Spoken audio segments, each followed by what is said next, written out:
জোনবিলৰ পাৰত আজিৰে পৰা ঐতিহাসিক জোনবিল মেলা পাহাৰৰ পৰা ভৈয়ামলৈ নামি আহিছে মামা মামীসকল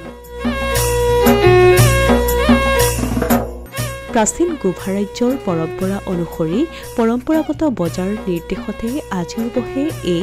জোনবিল মেলা পাহাৰ ভৈয়ামৰ লোকৰ সম্প্ৰীতিৰ হাত খ্যাত জোনবিল মেলাত আজিও বিনিময় প্ৰথাৰ প্ৰচলন আছে ভৈয়ামৰ মাঘ বিহুৰ পিছৰ বৃহস্পতিবাৰৰ পৰাই এই জোনবিল মেলা আৰম্ভ হয়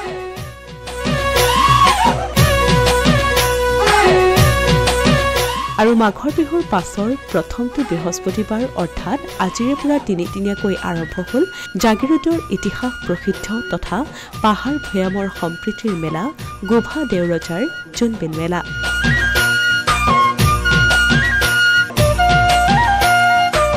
জাগিৰোড মৰিগাঁও পথৰ কাষতে অনুষ্ঠিত হোৱা এই মেলাৰ পৰম্পৰা অনুসৰি পুৱা জাগ্ৰত থান দেওশালত পূজা অৰ্চনা কৰাৰ পিছত আমতি আমত পূজা অৰ্চনা কৰা হয়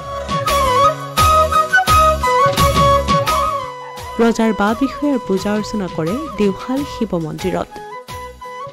পুৱা গোভা দেউৰজা দীপসিং দেউৰজাই পতাকা উত্তোলন কৰাৰ পাছতেই আৰম্ভ হয় জোনবিল মেলাৰ গোভা ৰজাই প্ৰীতিভোজ খোৱাৰ পাছতেই মেলাথলীলৈ মেঘমৰা ভাৰ লৈ পাহাৰৰ পৰা নামি আহিছে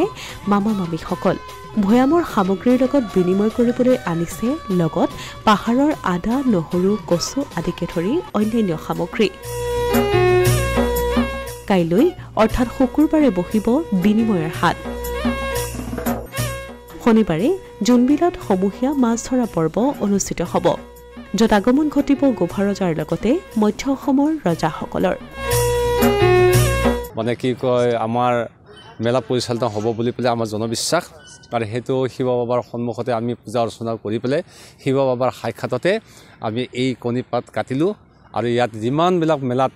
বেয়া দিশবিলাক অহাৰ সম্ভাৱনা আছে সেইবিলাকক আমি এই শিৱ বাবাৰ সন্মুখতে আমি কণী কাটি পেলাই সেইবিলাক নাশ কৰিলোঁ আৰু এতিয়া জাতি ধৰ্ম বৰ্ণ নিৰ্বিশেষে মেলাত যোগদান কৰা লোকসকলৰ মাজত শান্তি সমৃদ্ধি অটুট থাকিব বুলি আমাৰ জনবিশ্বাস অসমীয়া প্ৰতিদিন ডিজিটেল সংবাদ মৰিগাঁও